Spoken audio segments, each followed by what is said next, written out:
नमस्कार, खबरें भी तक देख रहे हैं आपके साथ मैं हूं मुमताज खान। आज इस वक्त 24 की खबर में तमाम अहम सियासी खबरें लेकर जो 2024 के हवाले से अहमियत है। शुरुआत करेंगे लोकसभा चुनाव में जीत के बाद। केंद्रीय मंत्री रामदास अठावले ने कहा कि मुझे तीसरी बार कैबिनेट मंत्री बनने का मौका मिला। बीजेपी को रिपब्लिकन पार्टी ऑफ इंडिया ए का समर्थन मिला। मैं अपनी जिम्मेदारी बखूबी निभाऊंगा। मैं देश की सेवा, दलितों, गरीबों, महिलाओं और झुग्गी झोपड़ियों के लोगों के लिए काम करता रहूंगा। मैं बाबा साहेब अम्बेडकर के पद चिन्हों पर चलता रहूंगा और उनके ख्वाब को पूरा करने के लिए अपना प्रयास जारी रखूंगा। सेवा करता रहूंगा। दलित, गरीब, महिला है, युवा है, किसान है, झुग्गी झोपड़ी में रहने वाले लोग हैं, बेरोजगार है, ऐसे सब लोगों के लिए मैं काम करता रहूंगा। और जो मेरा मंत्रालय कम से कम 85% लोगों को रिप्रेजेंट करता है। शेड्यूल कास्ट है, डीएनटी है, ओबीसी है, दिव्यांगजन है, सीनियर सिटीजन है, ट्रांसजेंडर है, अनाथ है, ऐसे तमाम लोगों के लिए मेरा मंत्रालय काम करता है। और इसीलिए मैं बाबा साहब अम्बेडकर जी का अनुयायी हूँ। बाबा साहब का सब कर्नाटक सरकार को लेकर केंद्रीय मंत्री प्रहलाद जोशी ने निशाना साधते हुए कहा कि कर्नाटक सरकार ने जो आधी अधूरी गारंटी लागू की है उसके कारण कर्नाटक में पेट्रोल के दाम बढ़े हैं। इसके कारण अब सार्वजनिक परिवहन और जरूरी वस्तुओं के दाम बढ़ेंगे। दुनिया के बहुत देशों में आज अकाल की स्थिति है, युद्ध भी चल रहे हैं। इसके कारण दुनिया में दामों में बढ़ोतरी। सरकार ने बिना सोच, बिना प्लानिंग आधा अधूरा गारंटी जो लागू किया है, उसके कारण देश में सबसे ज्यादा पेट्रोल और पेट्रोलियम प्रोडक्ट, पेट्रोल डीजल का दाम कर्नाटक में ज्यादा हुआ है। देश में हर राज्य को माननीय प्रधानमंत्री जी ने बार बार निवेदन किया था कि पेट्रोल का जो वैट है, स्टेट टैक्स को रिड्यूस करने के लिए बहुत ही राज्यों में किया है। लोकसभा चुनाव में जीत के बाद केंद्रीय दूरसंचार मंत्री ज्योतिरादित्य सिंधिया ने कहा कि मैं दिल की गहराई से समस्त ग्वालियर चंबल की जनता का धन्यवाद करना चाहता हूं कि उन्होंने पीएम मोदी के नेतृत्व में अपना भरपूर आशीर्वाद प्रदान किया। मध्य प्रदेश ऐसा प्रदेश है जहां 29 के 29 सांसद भाजपा के चुने गए। समस्त मध्य प्रदेश के 9 करोड़ मतदाताओं को मैं धन्यवाद अर्पित करता हूं। ग्वालियर चंबल ने चारों के चारों झंडे बुलंदगी से मध्य प्रदेश के नींव में गाड़ के रखे हैं। चाहे मुरैना हो शिवमंगल जी के साथ, चाहे भिंड हो संध्या जी के साथ, चाहे ग्वालियर हो भारत सिंह जी के साथ, और चाहे गुना हो। समस्त ग्वालियर चंबल की जनता को मैं दिल की गहराइयों से प्रणाम करते हुए, उनके पैर को छूते हुए कांग्रेस की लगातार बयानबाजी पर केंद्रीय पर्यटन मंत्री गजेंद्र सिंह शेखावत ने कहा कि ऐसा कोई भी अवसर जिस पर देश गर्व कर सके अपने लाभ के लिए उसमें राजनीति करना कांग्रेस पार्टी के डीएनए में समाहित हो चुका है। हर एक ऐसी घटना जब देश गौरव की अनुभूति कर रहा होता है। कांग्रेस राजनीतिक महत्वाकांक्षाओं की पूर्ति के लिए हमेशा ही नग्न बयानबाजी देते हुए विषय को नई दिशा देने की कोशिश करती है, जिस पर देश गर्व कर सके, जिस पर देश को अपने राजनीतिक लाभ के लिए उसमें संशय पैदा करना और उसमें राजनीति करना, ये कांग्रेस पार्टी के डीएनए में समाहित हो चुका है। केवल इतना ही याद करिए, लोकसभा जब नए भवन का उद्घाटन हो रहा था तब भी उन्होंने राजनीतिक दृष्टिकोण से टिप्पणियां की। जो सेंगोल की परंपरा थी उसको पुनः प्रतिष्ठापित कर रहे थे तब भी उसी तरह की टिप्पणियां की। उससे आगे हट करके जब पूरे देश के 140 करोड़ लोग राहत की सांस ले रहे थे और गर्व की अनुभूति के साथ में कि विधि एवं न्याय मंत्रालय में राज्य मंत्री अर्जुन राम मेघवाल ने कहा कि 1 जुलाई से भारतीय न्याय संहिता, भारतीय नागरिक सुरक्षा संहिता और भारतीय साक्ष्य अधिनियम लागू होंगे। इसके लिए हमारे राष्ट्रीय न्यायिक अकादमी, राष्ट्रीय विधि विश्वविद्यालय आदि में ट्रेनिंग की व्यवस्था चल रही है। 1 जुलाई से तीनों नए कानून लागू हो जाएंगे। चुनाव लोकतंत्र में महत्वपूर्ण पर्व होता है। चुनाव के बाद हिंसा नहीं होनी चाहिए। जहां हिंसा हुई है वो हमारे ध्यान में है और सरकार सचेत। भारतीय न्याय संहिता, भारतीय नागरिक सुरक्षा संहिता और भारतीय साक्ष्य अधिनियम, इसके लिए बीपीएनआरडी ये भी ट्रेनिंग दे रही है। हमारी जो जुडिशियल एकेडमी जगह जगह हैं, नेशनल जुडिशियल एकेडमी भोपाल है, हर राज्य में जो नेशनल लॉ यूनिवर्सिटीज हैं उन सब जगह इसकी ट्रेनिंग की व्यवस्था, हमारा इंफ्रास्ट्रक्चर जो खड़ा होना है, एफएसएल की जो लेबोरेटरीज ज्यादा बढ़ानी है, ये सब चीजें साथ साथ चल रही है। कांग्रेस नेता राहुल गांधी के बयान पर केंद्रीय मंत्री जीतन राम मांझी ने कहा कि सुप्रीम कोर्ट ने आखिरकार कह दिया कि ईवीएम में कोई छेड़छाड़ नहीं हुई है, तो विपक्ष सिर्फ अपने मनोरंजन के लिए ऐसा कहता है। अगर ईवीएम में छेड़छाड़ की बात थी तो आज उन्हें इतनी सीटें नहीं मिलती। वो ईवीएम पर सवाल उठाकर अपनी कमजोरी दिखा रहे हैं, जैसे जनता को गुमराह कर रहे हैं कि संविधान खतरे में। जब सुप्रीम कोर्ट के लोगों ने, पैनल ने भी कह दिया है, सब लोगों ने कहा है कि ईवीएम में किसी प्रकार की गड़बड़ी नहीं हुई है, तो फिर वो कहते हैं सिर्फ अपना मनोरंजन के लिए। अगर ईवीएम में गड़बड़ी की बात होती तो आज उतना उनको सीट नहीं आता। कर्नाटक में वो जीते रहे पहले, वो बात नहीं होती। दूसरे राज्यों में भी उनकी राज बनी तो उस समय ईवीएम से ही किए हैं लोग। तो ईवीएम पर प्रश्न उठा करके सिर्फ अपनी कमजोरी को वो दिखला रहे हैं। कि जब सुप्रीम कोर्ट के लोगों ने, पैनल ने भी कहा। स्पीकर के पद को लेकर जेडीयू प्रवक्ता केसी त्यागी ने कहा कि स्पीकर का पद सदन का सबसे मर्यादित पद होता है। उस पद के लिए पहला हक सत्तारूढ़ पार्टी का होता है। जो इंडिया गठबंधन की मांग और उनके बयान आपत्तिजनक है। भाजपा या एनडीए गठबंधन का उस पद पर पहला हक है और हमारी पार्टी का मानना है कि भाजपा गठबंधन की बड़ी पार्टी है, इसलिए उसका अधिकार पहले है। हम 35 साल से एनडीए में हैं। एक बार भी ऐसा नहीं हुआ कि भाजपा ने जेडीयू को तोड़ने की कोशिश की। स्पीकर का पद सदन का सबसे ज्यादा मर्यादित पद होता है और जो रूलिंग पार्टी है पहला अधिकार उसी का होता है उस पद के लिए। तो जो इंडी गठबंधन की जो मांग है या जो उनके बयान हैं वो आपत्तिजनक है। भारतीय जनता पार्टी या एनडीए गठबंधन का पहला हक उस पद पर है और हमारी पार्टी का मानना है कि भारतीय जनता पार्टी गठबंधन की। लोकसभा अध्यक्ष के पद को लेकर शिवसेना यूबीटी नेता संजय राउत ने कहा कि लोकसभा अध्यक्ष की लड़ाई महत्वपूर्ण है। इस बार स्थिति 2014 और 2019 जैसी नहीं है। सरकार स्थिर नहीं है। हमने सुना है कि चंद्रबाबू नायडू ने लोकसभा अध्यक्ष पद मांगा है। अगर एनडीए के किसी उम्मीदवार को लोकसभा अध्यक्ष का पद नहीं मिलेगा तो पीएम मोदी और केंद्रीय गृह मंत्री अमित शाह टीडीपी, जेडीयू और एलजेपी रामविलास को तोड़ दें। लड़ाई जो है लोकसभा स्पीकर की लड़ाई बहुत महत्वपूर्ण लड़ाई है। अब 2019 और 2014 वाली स्थिति संसद में नहीं है। अगर राहुल गांधी जी बोलते हैं कि हम चाहे तो सरकार कभी भी गिरा सकते हैं, उसका मतलब आप समझ जाइए कि जो बैठे हैं प्रधानमंत्री पद पर या सरकार जो बनाई है एनडीए की, वो स्थिर नहीं है, स्टेबल नहीं है, कुछ भी हो सकता है। अगर हमने सुना है कि और कोटा से बीजेपी सांसद और लोकसभा अध्यक्ष ओम बिरला ने कहा कि संसद परिसर के अंदर हमारे देश के क्रांतिकारी, आध्यात्मिक, सांस्कृतिक नवचेतना जगाने वाले ऐसे सभी महापुरुषों की भव्य प्रतिमाएं लगी हैं। संसद ने निर्णय किया है कि उन सब प्रतिमाओं को एक स्थान पर नियोजित और सम्मानपूर्वक तरीके से रखकर वहां एक प्रेरणा स्थल बनाया जाए, ताकि उस स्थल से आने वाले पर्यटक और नई पीढ़ी को उनकी जानकारी मिले। और इसके लिए संसद परिसर में प्रेरणा स्थल बनाया गया। परिसर के अंदर हमारे देश के महापुरुष, क्रांतिकारी, आध्यात्मिक, सांस्कृतिक नवचेतना के जगाने वाले ऐसे सभी महापुरुषों की अलग अलग समय के अंदर अलग अलग स्थानों पर भव्य प्रतिमाएं लगी हुई है। संसद ने निर्णय किया है कि उन सब भव्य प्रतिमाओं को एक स्थान पर। केंद्रीय मंत्री शिवराज सिंह चौहान ने कहा कि प्रधानमंत्री के नेतृत्व में देश के किसानों के कल्याण की योजनाएं निरंतर जारी हैं। उन्हीं कामों को आगे बढ़ाना है। मुझे किसान के कल्याण का और कृषि को आगे बढ़ाने का काम प्रधानमंत्री ने दिया। ग्रामीण विकास और खेती दोनों एक दूसरे से जुड़े हैं। मन में एक ही संकल्प है कि पीएम के नेतृत्व में विगत 10 सालों से जो काम चल रहे हैं उनको तेजी से आगे बढ़ाएं। किसान और खेती एनडीए सरकार की प्राथमिकता है।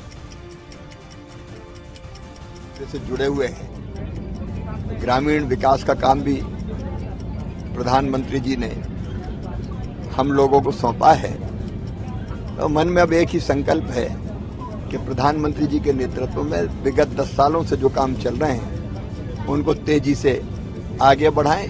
किसान और खेती प्रधानमंत्री जी की, भारतीय जनता पार्टी की, एनडीए की सरकार की प्राथमिकता है। प्रधानमंत्री जी के नेतृत्व में देश के किसानों के कल्याण की योजनाएं निरंतर 10 सालों से जारी। कांग्रेस अध्यक्ष मल्लिकार्जुन खड़गे के बयान पर बीजेपी सांसद लहर सिंह सिरोया ने कहा कि उन्हें केंद्र सरकार, एनडीए सरकार की चिंता करने की बजाय कर्नाटक सरकार की चिंता करनी चाहिए। पूरे राज्य की आर्थिक व्यवस्था चरमरा गई है और आने वाले दिन हमारे कर्नाटक राज्य के लिए बहुत कठिन होंगे। उनकी मुफ्त योजनाओं के कारण प्रशासन के पास किसी भी काम के लिए पैसा नहीं है और इसका परिणाम यह है कि पेट्रोल और डीजल की कीमतें बढ़ गई हैं। ये सरकार बहुत जल्द गिरने वाली है। क्योंकि मैं खड़गे जी हमारे वरिष्ठ नेता हैं, कर्नाटक के ही नहीं बल्कि देश के। अब जो परफॉर्मेंस उनका कुछ अच्छा हुआ है पहले के मुकाबले में, जब राहुल गांधी के नेतृत्व में 44 और 52 सीटें आई थी और इनके नेतृत्व में जब 99 सीटें आई है, तो बजाय इनका अभिनंदन करने के राहुल गांधी को पूरा क्रेडिट दिया जा रहा है। ये मुझे तो बड़ा दुख होता है और खड़गे जी से गलत स्टेटमेंट दिलवाए जाते। करनाल में कांग्रेस की तरफ से धन्यवाद कार्यकर्ता सम्मेलन रखा गया, जिसमें पूर्व सीएम भूपेश सिंह हुड्डा, कांग्रेस के प्रदेश अध्यक्ष उदय भान पहुंचे और इस दौरान पूर्व सीएम हुड्डा ने कहा कि करनाल हरियाणा का दिल है। मेरा भी करनाल से विशेष लगाव है। हम भले ही करनाल से नहीं जीते, लेकिन हरियाणा में हमारा अच्छा प्रदर्शन रहा है। आगामी आने वाली सरकार कांग्रेस की सरकार है। हमारे कार्यकर्ता मजबूत हैं। हमारे कार्यकर्ता मजबूती से अपनी बात बताएं। पूरे हरियाणा में बहुत अच्छा रिजल्ट आया है कि यहाँ लोगों ने विश्वास दिलाया है कि आने वाले 36 बिरादरी ने मन बना लिया है कि आने वाली सरकार कांग्रेस पार्टी की सरकार। देखिए, लोकसभा में 5 सीट आई हमारी और जैसा अध्यक्ष जी ने बताया कि पूरे हिंदुस्तान में इंडिया अलायंस का अगर वोट शेयर सबसे ज़्यादा है तो पूरे हिंदुस्तान में हरियाणा का है। हरियाणा के बाद तमिलनाडु में है, तमिलनाडु के बाद कर्नाटक में है। इस वास्ते बहुत हमारा संतोषजनक नतीजा है और लोगों ने मन बना। हरियाणा में कांग्रेस ने 5 सीटें जीतने पर सिरसा से सांसद कुमारी सैलजा ने कहा कि इस बार कांग्रेस की आंधी चल रही है और आश्चर्य नहीं होगा कि इस बार कांग्रेस प्रदेश में 90 में से 85 सीटें जीतने का काम करेगी। साथ ही कुमारी सैलजा ने कहा कि अगर लोकसभा चुनाव में टिकटों का वितरण सही होता तो पार्टी 8 से 10 सीट भी जीत सकती। कोई भी संगठन होगा उसमें एम्बिशन होते हैं लोगों के अपने अपने, तो उसका अपना अपना एम्बिशन रखते हैं, लेकिन संगठन का हिस्सा होते हैं। यहाँ भी ठीक है, अपने मुझे लगेगा कि मैं आगे बढ़ूँ, आपको लगेगा आप आगे बढ़ें, लेकिन हैं तो हम अपनी पार्टी के दायरे। मैंने कहा आ सकती सीएम ना हम तय कर सकते ना आप, सीएम हाईकमांड तय करती है। हमारा सबका प्रयास ये होना चाहिए कि हम पूरे प्रचंड बहुमत की ओर मेहनत करें और जो लोगों की हवा है उसमें मैं कह रही हूँ, लोगों का मूड देखते हुए मैं कह रही हूँ कि आश्चर्य नहीं होगा। वहीं कुमारी सैलजा के बयान पर कृषि मंत्री कंवरपाल गुर्जर ने कहा कि जो लोग अपनी पार्टी में अनुशासन नहीं रख सकते वो देश को कैसे चलाएंगे। नहीं, देखिए, मुख्यमंत्री के दावेदार उसमें हम तो कुछ नहीं, उनकी पार्टी का मामला है, कौन दावेदार है कौन नहीं, उसका मैं कुछ लेना देना नहीं इस बात से। लेकिन जो लोग पार्टी में अनुशासन नहीं चला सकते वो देश में अनुशासन कैसे चला देंगे। जो उसकी व्यवस्था ठीक नहीं करते, अपनी पार्टी की व्यवस्था को ठीक नहीं रख सकते, वो देश और प्रदेश की व्यवस्था किस प्रकार से ठीक रख सकते हैं, ये एक बहुत बड़ा प्रश्न चिन्ह है उनके ऊपर। नहीं, देखिए, मुख्यमंत्री के दावेदार उसमें हम तो कुछ नहीं, उनकी पार्टी का मामला है, कौन दावेदार है कौन नहीं, उसका मैं कुछ लेना देना नहीं इस बात से। लेकिन जो लोग पार्टी में अनुशासन नहीं चला सकते वो देश में अनुशासन कैसे चला देंगे। जो उसकी व्यवस्था ठीक नहीं करते, अपनी पार्टी की व्यवस्था को ठीक नहीं रख सकते, वो देश और प्रदेश की व्यवस्था किस प्रकार से ठीक रख सकते हैं, ये एक बहुत बड़ा प्रश्न चिन्ह है उनके ऊपर। नहीं, लोकसभा टिकटों के वितरण पर तोशाम से विधायक किरण चौधरी ने बड़ा बयान देते हुए कहा कि टिकट वितरण में हमें खत्म करने के लिए षड्यंत्र रचे गए। टिकटें सही बढ़ती तो भिवानी और गुरुग्राम में कांग्रेस जीत। हरियाणा के अंदर जो चुनाव हुआ वो तो बिल्कुल स्पष्ट है कि जिस तरह से टिकटों का वितरण करा गया, वो जो है रंजिशें निकाली गई, षड्यंत्र करे गए कि भाई जो है मार दो, ख़त्म कर दो, ताकि जो है हमारे सामने कोई खड़ा होने वाला ना हो। तो ये काम जो है करा गया है और इसी तरह से आगे मुझे नज़र आता है, क्योंकि हर एक कॉन्स्टिट्यूंसी के अंदर, पूरे हरियाणा के अंदर 5-5 कैंडिडेट हर एक कॉन्स्टिट्यूंसी में इन्होंने खड़े कर दिए। अब सबको थापी लगा दी है कि भाई तुम भी एमएलए, तुम भी एमएलए, तुम भी एमएलए।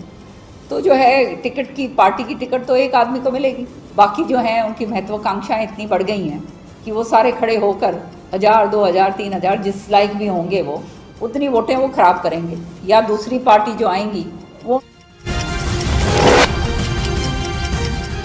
हिमाचल में 3 विधानसभा सीटों पर चुनाव होने जा रहे हैं। जल्द ही कांग्रेस टिकटों का ऐलान कर सकती है। इसको लेकर टिकट की दौड़ में शामिल पार्टी के कुनबे में हलचल ज्यादा बढ़ी है। इस पर मुख्यमंत्री सुखविंदर सिंह सुक्खू ने कहा कि अभी टिकटों को लेकर कोई बात नहीं हुई है, जल्द ही हम उपचुनाव के लिए उम्मीदवारों का ऐलान करें। नहीं, अभी मेरी पार्टी हाईकमांड से किसी प्रकार की कोई चर्चा नहीं हुई है। टिकट जब फाइनल होंगे मैं आपको जरूर बताऊंगा, उसमें कोई दो राय नहीं है कि जल्दी ही टिकट हमारे फाइनल। नहीं, अभी मेरी पार्टी हाईकमांड से किसी प्रकार की कोई चर्चा नहीं हुई है। टिकट जब फाइनल होंगे मैं आपको जरूर बताऊंगा, उसमें कोई दो राय नहीं है कि जल्दी। तो सुखविंदर सिंह सुक्खू ने कहा कि हिमाचल में 3 सीटों पर जहां उपचुनाव होने जा रहा है वहां कांग्रेस ही सीट हासिल करेगी। उन्होंने कहा कि जल्द ही कांग्रेस टिकटों का ऐलान भी कर देगी इन तीनों विधानसभा सीटों पर उपचुनाव के लिए।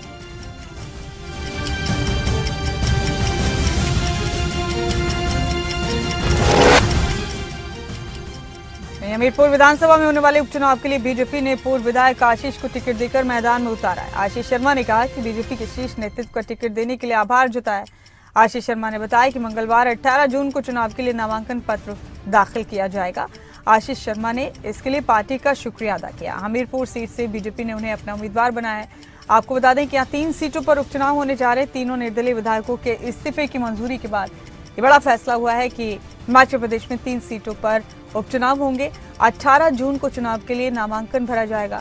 और इस बीच आपको बता दें कि हमीरपुर सीट से बीजेपी ने आशीष शर्मा को अपना उम्मीदवार बनाया है और इसी को लेकर आशीष शर्मा ने पार्टी का शुक्रिया अदा किया। एक बयान देते हुए आशीष शर्मा ने बीजेपी के शीर्ष नेतृत्व का आभार जताया और कहा कि उन्होंने मुझे इस लायक समझा, मैं पार्टी का शुक्रिया अदा करता हूं। आपको बता दें कि 18 जून को नॉमिनेशन फाइल किए जाएंगे उपचुनाव के लिए।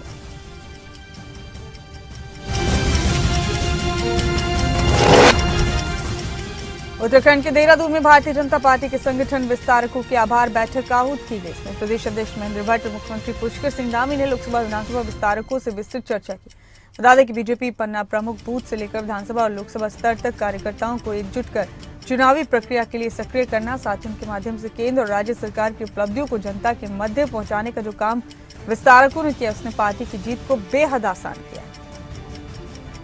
भारतीय जनता पार्टी के द्वारा लोकसभा चुनाव के बाद ये बड़ी बैठकें 2 दिन से ये चल रही हैं और भारतीय जनता पार्टी ही एक ऐसी पार्टी है जो जीत के बाद भी अपने कार्यों की समीक्षा करती है और इसमें हमारे लोकसभा चुनाव में लगे हुए सभी प्रकार के जो भी पदाधिकारी थे, कार्यकर्ता थे, उनको इसमें आमंत्रित किया गया है।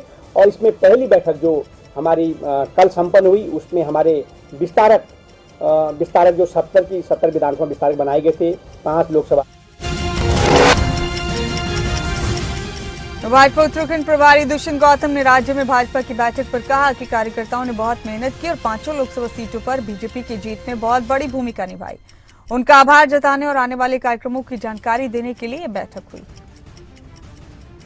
कोई मुद्दा नहीं है। हमारे देव दुर्लभ कार्यकर्ताओं में अनेकों अनेक पदों पर रहते हुए जिम्मेदारी दी गई है उसको वाखूबी निभाया है और 5 लोकसभा जिताने के अंदर उनकी मेहनत, उनका मार्गदर्शन, उनका नेतृत्व ने बहुत अच्छा काम किया है। उनके धन्यवाद की बैठक है। और दूसरा, आगामी कार्यक्रम काफ़ी आए हुए हैं और वो सब उनको बताया जाएगा और आगामी कार्यक्रमों की योजना बनेगी। कोई मुद्दा नहीं है। हमारे देव दुर्लभ कार्यकर्ताओं में अनेकों अनेक पदों पर रहते हुए जिम्मेदारी दी गई है उसको वाखूबी निभाया है और 5 लोकसभा जिताने के अंदर उनकी मेहनत, उनका मार्गदर्शन, उनका नेतृत्व ने बहुत अच्छा काम किया है।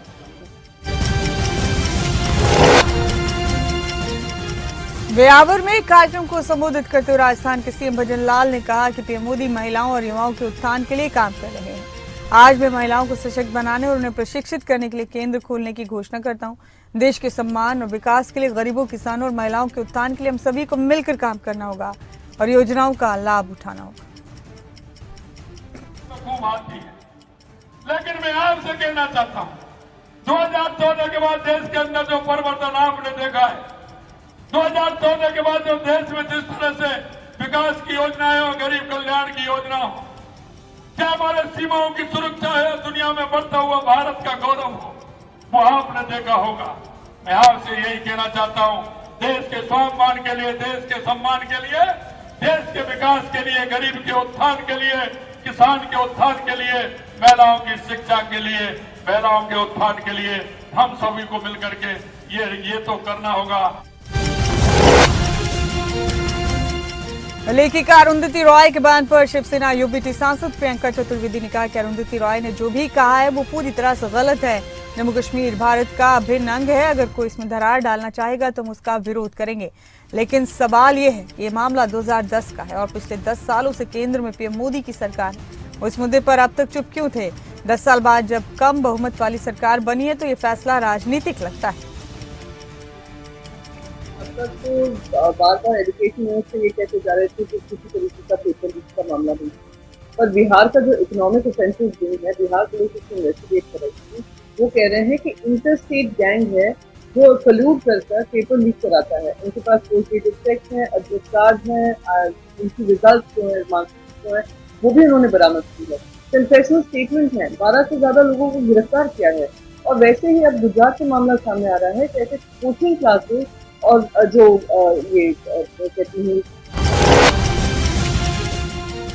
पश्चिम बंगाल में चुनाव के बाद हुई हिंसा पर एलओपी पश्चिम बंगाल और बीजेपी नेता शुवेंदु अधिकारी ने कहा कि टीएमसी अगले चुनाव में विपक्ष को तबाह करने के लिए ऐसा कर रही है। बीजेपी को लोकसभा चुनाव में 39% वोट शेयर मिला था पश्चिम बंगाल में और टीएमसी को पता है कि बीजेपी 90 विधानसभा सीटों पर आगे चल रही है। टीएमसी चुनाव में धांधली में शामिल थी।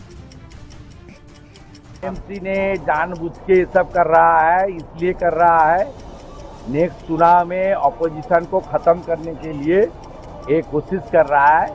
इसका पास सीधा सीधा जनाधार नहीं है और जो बीजेपी आंकड़ा में 22-21 नहीं मिला, 12 मिला, ये ठीक है, लेकिन बीजेपी को 39% वोट मिला है और बीजेपी 2,33 लाख वोटर का सपोर्ट बीजेपी को मिला है।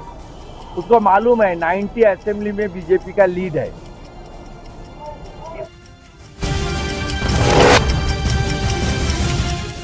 ओडिशा के उप मुख्यमंत्री कनकवर्धन सिंह देव ने राज्य कृषि एवं ऊर्जा मंत्री बनने पर कहा कि मैं मुख्यमंत्री मोहन चरण मांझी का आभारी हूं कि उन्होंने कृषि और ऊर्जा जैसे 2 महत्वपूर्ण विभाग मुझे सौंपे। हमने अपने घोषणा पत्र में जो वादे किए उसे जल्द से जल्द पूरा करना हमारी पहली प्राथमिकता है।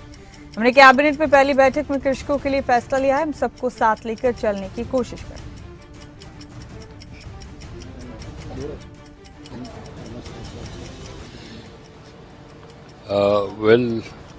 First and foremost, I am grateful to the Honorable Chief Minister for having considered to give 2 important departments like agriculture and energy to me. The decisions, what we have promised in our manifesto, the implementation of the manifesto in toto is our